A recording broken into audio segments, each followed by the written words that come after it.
should have one of those things, Laura, that clack. Take two.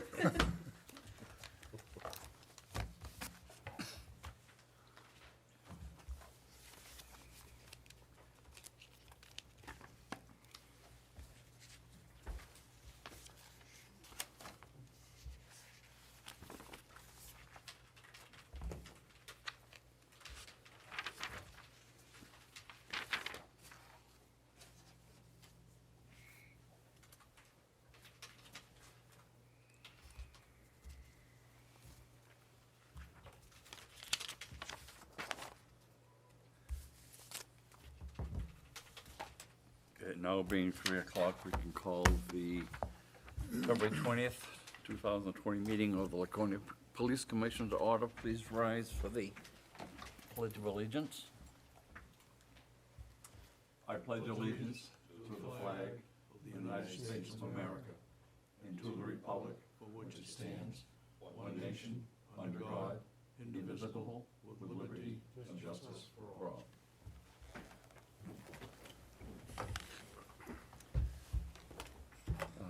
Recording secretary is Executive Assistant Laurie Marsh.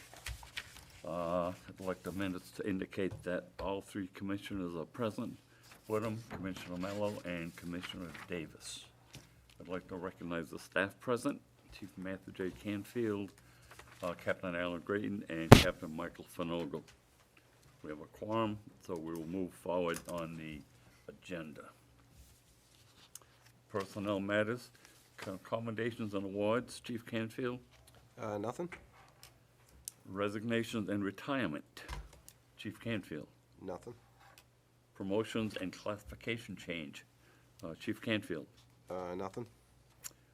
Captain Support Division, Captain Green. I have a couple of out-of-state schools that will need your approval in the commission action session. First is Communications Training Officer class for Dispatcher Fritzen. That would be at the Sandwich, Massachusetts Police Department in Sandwich, Mass, from April 8th through the 10th. There's only a cost for the class itself. She has a friend down there that she's going to be staying with, so there will not be any cost for any rooms or anything like that. And we have a 2-day Street Smart Proactive Patrol Tactics for Officer Hoffman. That would be held in Dorchester, Massachusetts from March 2nd and 3rd. With the cost for the tuition of just $249.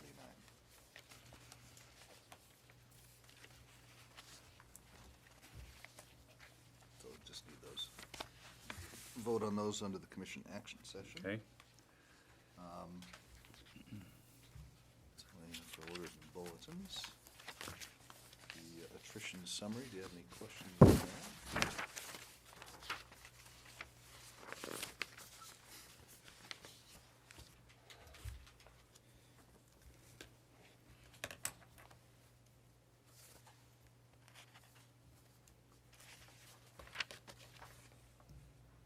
Any questions? And then we have the use of force analysis, which you pointed out in my year error, which I will correct, return that to the chief, get that corrected. Any questions on the use of force analysis? I'll have to get after Robin too, because she proofread it for me.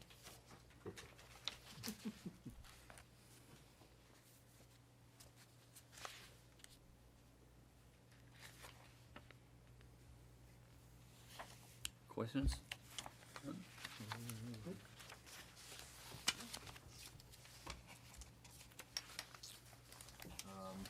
Also have the IPC summary. 2019.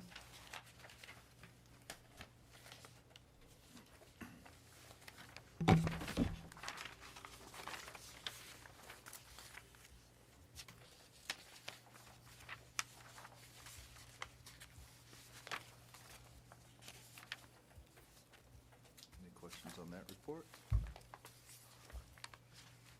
makes sense to everybody?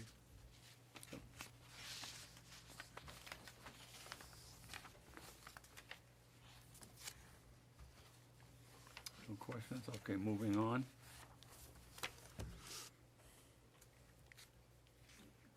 Let's go to Operations Division. Captain Fanogo. So as far as hiring is concerned, we got 2 in the academy that will graduate in April. We have 3 that are in the process of field training. They just graduated the in-house academy. They will be going to the academy in May with a tentative graduation date in August. And we have 1 other person, actually we have 2 in backgrounds with 1 vacancy. So we do have an extra person in the background process who's pretty much successfully completed that process. We just went down to Great Bay this past Saturday. Out of 113 people, our agency was able to directly contact and speak about our place to about 56 potential candidates. And then we just recently sent an email to all 113. Our PT test is coming up on Sunday, and we'll be doing oral boards mid-March, right around that time frame. And that'll be to establish a candidacy list, in case we do have retirements or in the event somebody leaves. As far as operations, we're in the early stages of preparing for Bike Week. We just had the sled dog race, and that went pretty well. It was a success for the event itself in the city, so that's all I have. Does Great Bay have a program down there? They have a criminal justice program? They do, They do, and yeah, part of their promotion of the program is to try and bring law enforcement down there and get students jobs, so. People from all over, basically Maine, Massachusetts, and New Hampshire, test there regionally for about 70 PDs. So how do we compare with salary and benefits compared to other states or other? I mean, we're pretty right on par.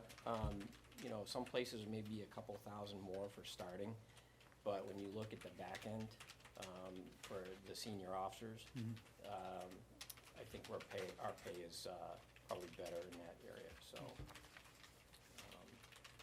But yeah, pay and benefits are pretty. So it's attractive enough to, Yeah, get people agencies in the now, there's a door. couple of them that are starting to do bonuses and sign-on bonuses and stuff like that.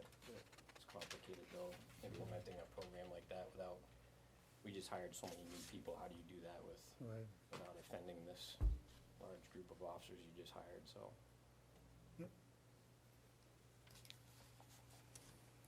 Questions? Moving on to commission action. You've all received a copy of the previous minutes. Chairman, Chairman, Chairman. get one. forgot somebody. Oh, Shut up. you snuck in. I snuck didn't see in. you. All right. Prosecutor Sawyer, please. So I apologize for not being in the last 2 meetings. I was covering juvenile hearings that started at 3 and they run over a little bit. So I apologize for not being here the last 2 sessions. An update in terms of the last time I think I spoke to you was the redaction unit, if you want to call it that. Jeff Wally was at that time doing all redactions both for myself and for the county attorney's office. And redactions of body cam video is what I'm talking about. And since Lindsay has come on to replace Cheryl's position, she's found that she has a little bit of extra time. So she approached, actually her and Jeff approached myself and the captain to see if she could take on some of that responsibility. So we divided the redaction up. Jeff is still doing my redactions for district court, and Lindsay's doing all felonies for the county attorney's office. So that seems to be working well. She was trained by Jeff in terms of how to use the software and what to redact.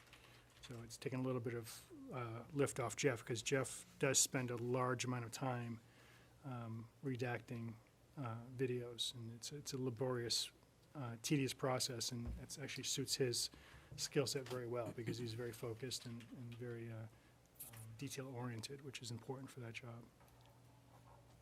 So, that's all I have. questions? Thank you. All right, moving on then. You've all received a copy of the minutes of the last meeting. Is there a motion to accept those? So move. Is there a second? Second? Discussion? On the motion made by Commissioner Mello and seconded by Commissioner Davis. All in favor? Aye. Aye, it passes unanimously. The meeting minutes of January 15th were accepted as distributed. Is there a motion to accept the Laconia Police Commission attendance report? So move. Is there a second? Second? On a motion by Commissioner Mello, seconded by Commissioner Davis, any discussion? All in favor? Aye. Aye, it passes unanimously. The attendance report was accepted as distributed. Is there a motion to accept the out-of-state schools as submitted and requested by Commissioner Grayton? So move. Second? On a motion made by Commissioner Mello, seconded by Commissioner Davis. Any discussion? All in favor? Aye. Aye, passes unanimously. Aye. Moving on. Review of monthly activity reports. Chief Canfield, Department monthly highlights. So for the month of January, we responded to, or there was a total of 1,999 calls for service, which was up considerably from the corresponding month last year at 1,485. We investigated 279 criminal offenses, cleared 199 of those cases by arrest, made 107 total physical custody arrests, issued 30 parking tickets, arrested 2 DWIs, and 14 people were taken into protective custody for intoxication. We responded to a total of 20 domestic disturbance calls, 80 other disturbance calls, 11 suicidal subjects, and investigated 6 violation of restraining orders. Laconia Police Department volunteered 27 of their own hours, while the Victim Services Unit volunteered a total of 17.25 hours, serving a total of 4 victims.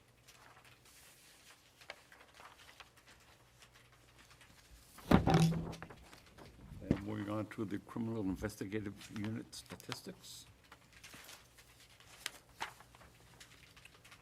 So for the month of January, they were assigned 17 initial cases, conducted 13 follow-ups on existing cases, made 2 felony arrests, developed 3 felony charges, made 3 misdemeanor arrests, issued 15 search warrants, cleared 1 case exceptionally, cleared 2 cases unfounded means, conducted 22 sex offender registrations, 2 background investigations, 2 knock and talk investigations, 20 drug intel sheets, did 34 and a half hours of training hours, and recovered $119.66 in recovered property, while conducting 47 body camera redactions.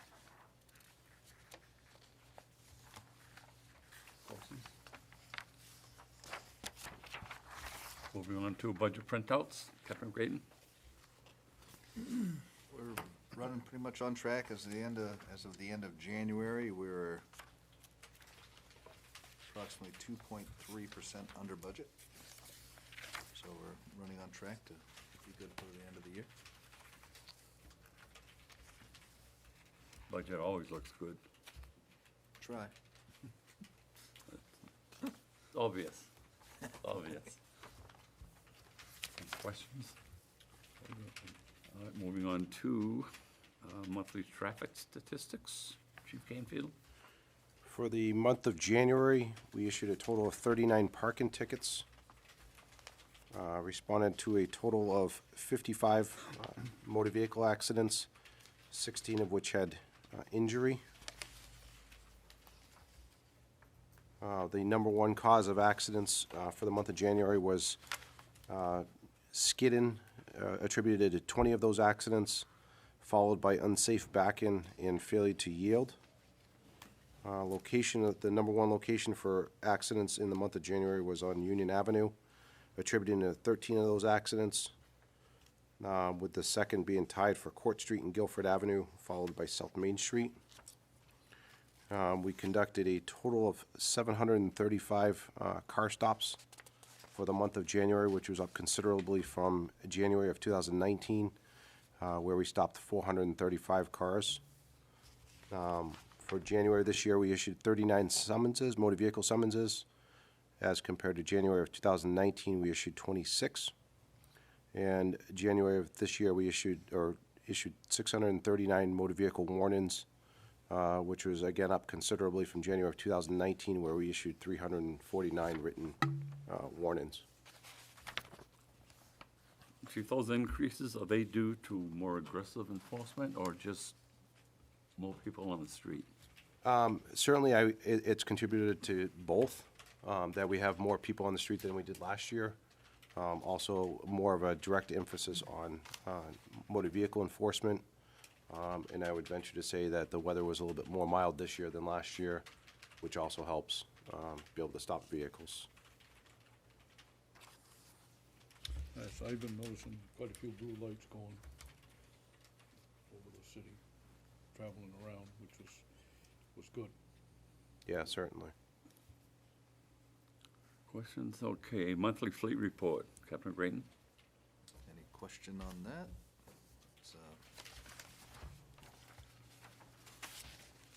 Again, very clear, very succinct. not a whole lot of maintenance for last month. Questions? All right, moving on to Chief's report. Chief Canfield.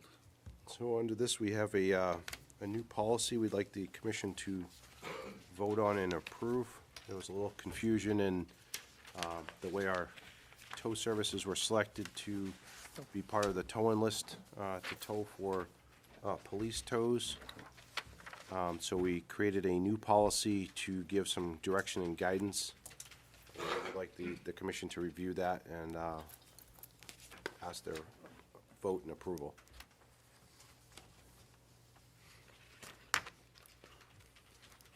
So you want approval today, right? You can, yeah. Please. I'm gonna make a motion.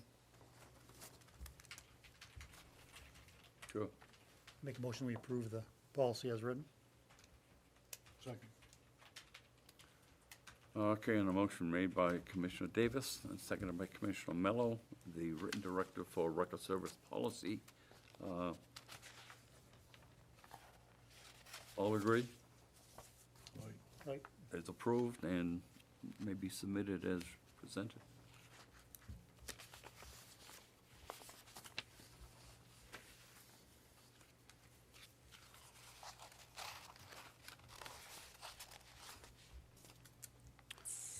So the next thing I have under my report is the drug overdoses. For the month of January, we had a total of 7 total overdose calls. And we have had no fatal overdoses as of today, year to date.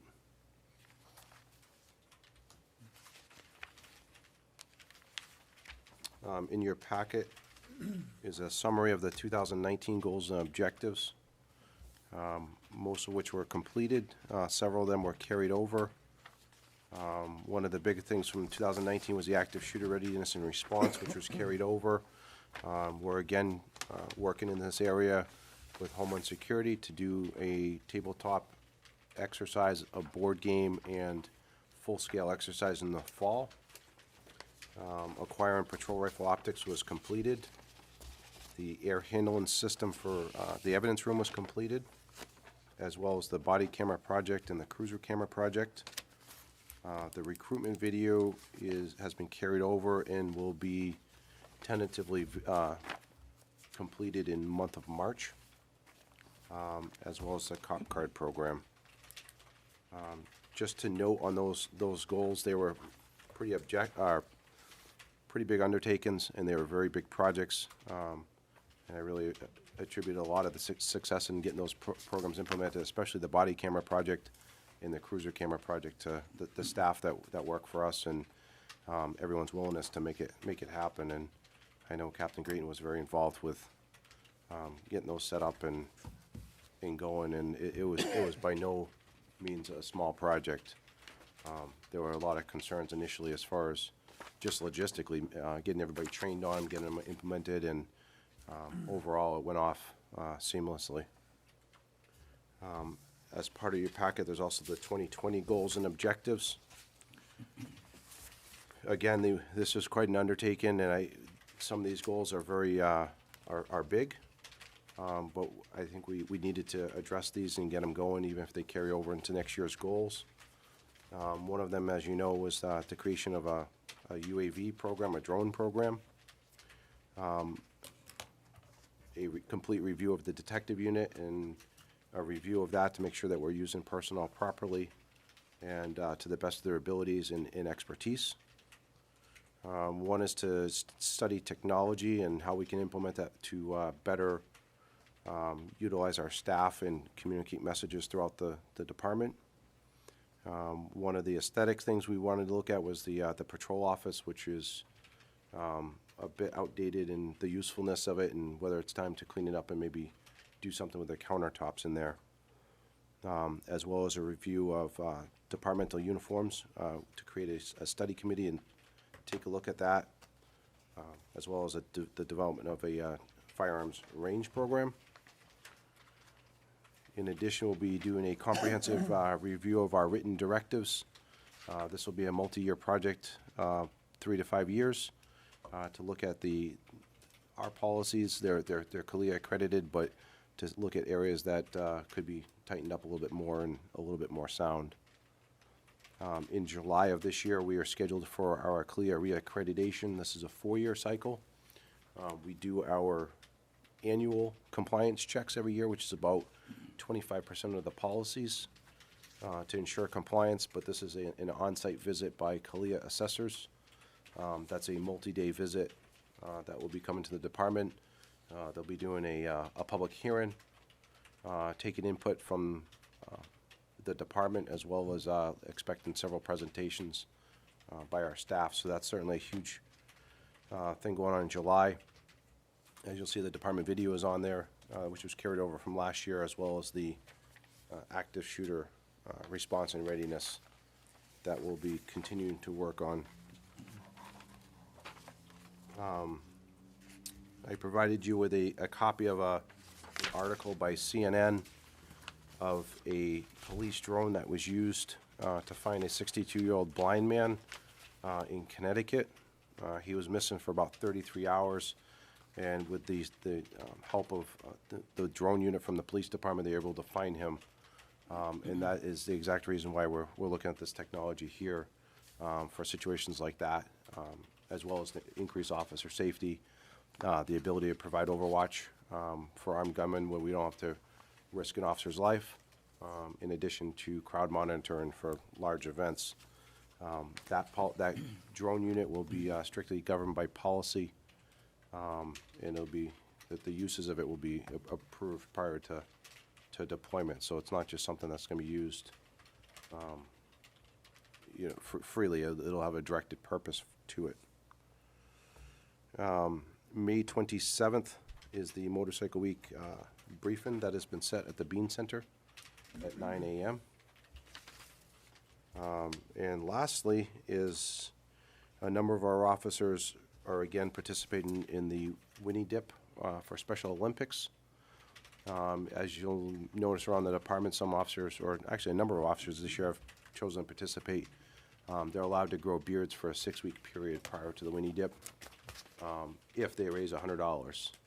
So in order to do that, they had to raise $100, which had to be paid prior to being allowed to grow the beard for that 6-week period. So it's for a good cause, and certainly builds a little camaraderie throughout. So When is that gonna be held? it's the second week of March. March 7th. March 7th. Is it on, where is it? It's at the Margate. It's in Margate? Yep.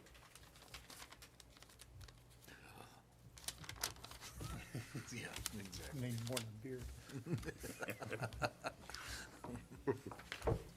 questions? Okay, moving on to old business. Anything, chief? Nothing? New business? Nothing? Other business? Nothing? Confirmation of the next meeting, March 18th, Can I ask one question? 2020? Certainly. Question before that. Just want to ask about the parking. With the newer parking, with the angled parking, does that make it easier, harder, is it compared to like last year? Before in terms of enforcement, that kind of thing? I don't think we've noticed any difficulties with change? it at all. I No. think that was implemented pretty well, and it seems to flow very well. A friend of mine was asking me about it, so Yeah, that's why I asked the question, but yeah, we've seen no issues with it at all. Confirmation of the next meeting date, March 18th, 2020. Any conflicts? None? Citizens' comments?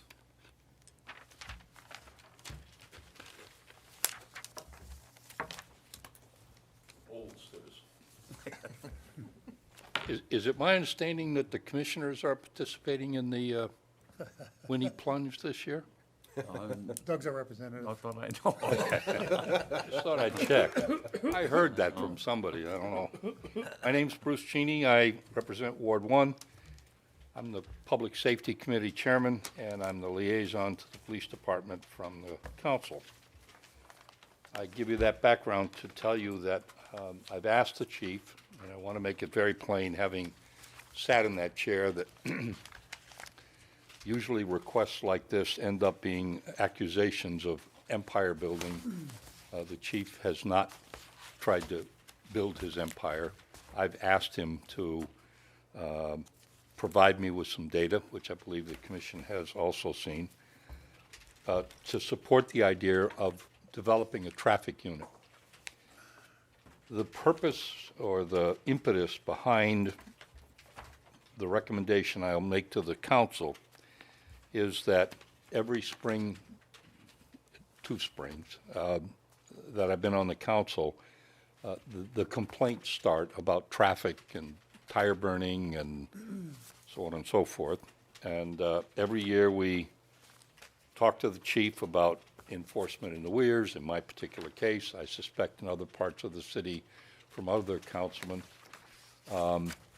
Certainly, I hear today of 55 accidents, 16 with injuries, all of which could be better handled, I believe, by a traffic unit than routine patrol, and free up routine patrol to do some of the other things that are obviously getting out of hand through no fault of the departments. So my purpose in coming before you today is to make you aware that it's my intent to ask first the Public Safety Committee and then the council to authorize the chief to make application for 2 positions. The commission may have other thoughts about how many or whatever, and I'm prepared to listen to those, obviously.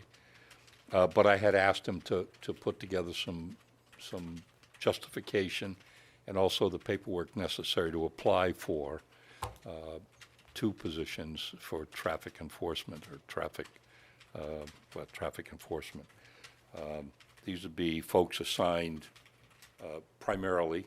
Obviously, other things may intercede or interfere, but it would be my hope to see them primarily doing traffic work. The chief and I have had many discussions. Some of you commissioners have also heard my views on traffic enforcement, which I think affects everything else the department does. A few years ago, when I was here, we used to ask for 4 stops per shift, per person. The purpose of that wasn't to flood the city with summonses, but to flood the city with blue lights. Because we thought at the time that helped thwart folks who are thinking about doing things they hadn't ought to be doing. So, at the risk of prattling on, I should tell you that my wife, who's obviously brighter than I am, has told me years ago, honey, when you start talking to people, you should take a moment to look in their eyes. And I said, why would I want to look in their eyes? She said, when they start to glaze over, quit. So I'm going to quit.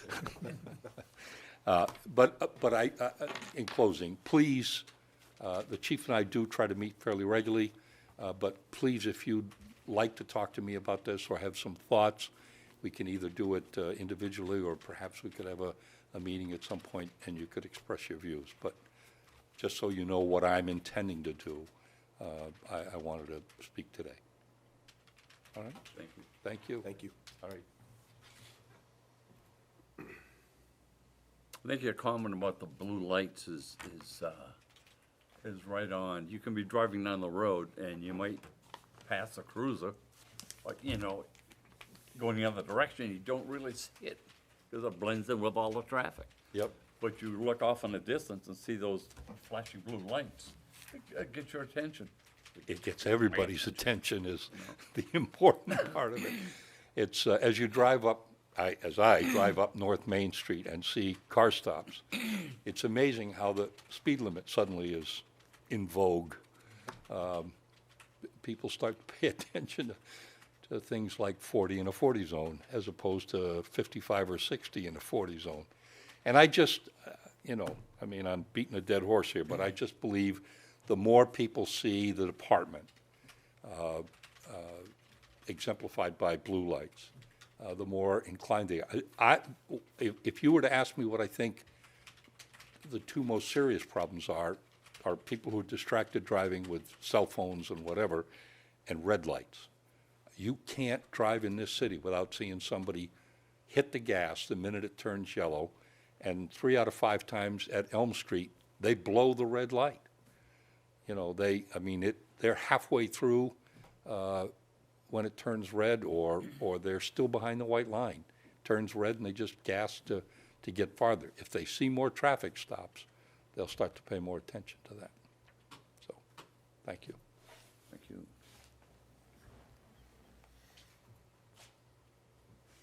Chief, with an additional 2 offices, that's going to lighten the load and allow more attention to other more serious problems. Yeah, it would certainly free up, other officers' time, especially when you talk about officers solely dedicated to doing traffic enforcement, taking accident investigation, and then addressing problem neighborhoods. And I think that's what we've worked on the last year. Is there are certainly areas it takes a lot more than just the traffic enforcement, where you take like Scenic and Watson Road, which was a problem all summer last year, and you have one sector car that's working that whole area. Well, traffic enforcement kind of dwindles down on the scale of priorities, because responding to calls for service is most important, and then doing his investigations and getting his paperwork out of the box. So the traffic enforcement kind of goes a little bit lower. Yes, he can park in that area to kind of curb some of that, but the traffic enforcement, you take 2 officers that are assigned just to traffic, curbing traffic issues, it would be a very concentrated, very directed patrol, and I think it would make a huge difference. Questions, comments? Would they be the same as, on this DWI checks and stuff like that? Patrols? No, not necessarily, because those are grant funded, so those are additional officers' hours. They do that already, so officers can sign up to do that outside of their normal shifts. This would be their regular shifts, Yeah. with a direct emphasis in primary focus of traffic enforcement. Scott, anything? No, I'm good. Back to the blue lights. The traffic in the afternoon, like with the factory getting out, with the conversion of the parking arrangement, traffic is backed up beyond the bank, headed down towards the traffic lights. And I was working my way forward, I was on my way to Vista, and I was down by in front of the landmark, or not the whatever it is now. Yep. And there were blue lights way down by Weeks's. And there was a whole steady stream of traffic. And I just thought that's good. It's good. It slows that traffic down. Yeah, for sure. And then, in addition to the traffic enforcement, we live in a pretty rural area, and that, crime travels by vehicle mostly here, so the other impacts we're gonna see kind of secondary to that. So, you get people that are trafficking in drugs or moving stolen goods or all that kind of stuff, that's what traffic enforcement can help curb too. So I think we'll see an impact that way as well. Yeah, I think the more visibility, absolutely the better Yep. for everybody, so it's great. So thank you, Council Cheney. Yep. Thank you, sir. Any other citizen comments? Nope. Is there a need for a non-public session? There is not. Is there a motion to adjourn? So move. Second? Second, discussion. All in favor? Aye. Aye, on a motion made by Commissioner Mello, seconded by Commissioner Davis. Passes unanimously, and the meeting is adjourned at 3:34 PM. Very good.